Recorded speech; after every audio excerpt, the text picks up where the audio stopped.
how did this particular project come about? I mean, Scaling the Whales is one of, like, I think the very early favorites from the Guitarcraft repertoire. Daisy loves it too. So Octavio, did you choose it, or who chose that piece? Well, it has more history than this project, because that song made me meet Steve. Because when I heard the first time the album of Robert Fripp and the Crafty Guitarist for the first time, for me it was, I didn't know about this crafty stuff. I was a guy from 18 years old playing guitar, and suddenly a teacher of mine put me the album, and I say, wow, that's crazy. What is that?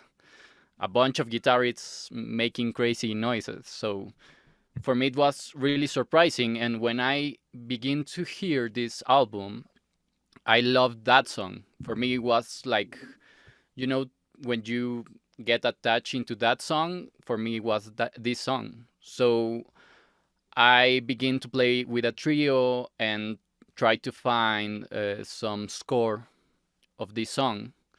And I try with many people like Trey Gunn, I try with Kurt, and everyone told me, like, go with Steve.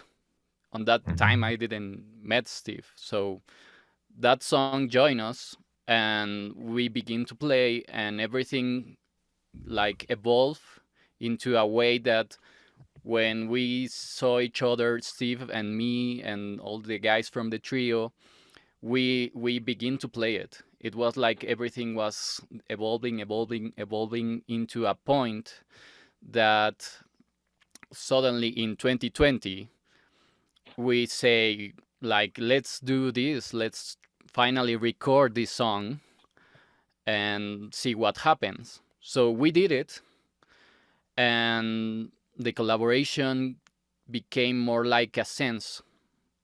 Like, let's do it more bigger. Yes, it's pretty cool. The process is being cool.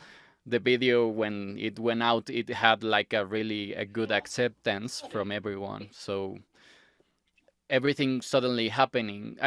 To be honest, I didn't think about it. I only feel it. It was more like a sensation than something that I was thinking about it. Okay, I mean, I'm missing a little bit of context, not knowing, like, when at least Fabián, Octavio, and Oscar kind of like got involved with Guitarcraft or with Robert or with this repertoire. So maybe Oscar, can you just start just briefly, like what's your history with this music? Well, I've listened to League of Crafty Guitarists since '95 or something, and I've always admired Robert Fripp and his work with King Crimson. And I was about to go Guitarcraft courses, but I failed, and suddenly Guitarcraft ceased to exist.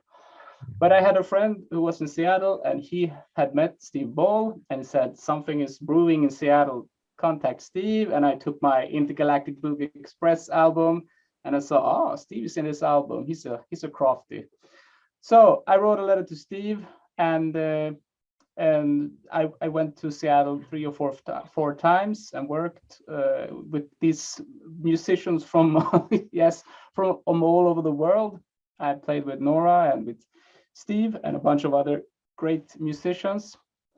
And I think it was through Steve, Octavio knew about me. So suddenly I had a message from Octavio. He's like, hi, I'm Octavio. I know Steve. Do you want to play on this track? And I was like, of course I want to play on this track. So I hadn't met Fabián before this. And but when this project started, we had meetings once a week or something like this. And we all felt, wow, this is it. We're going to do this. And it was a lot of fun.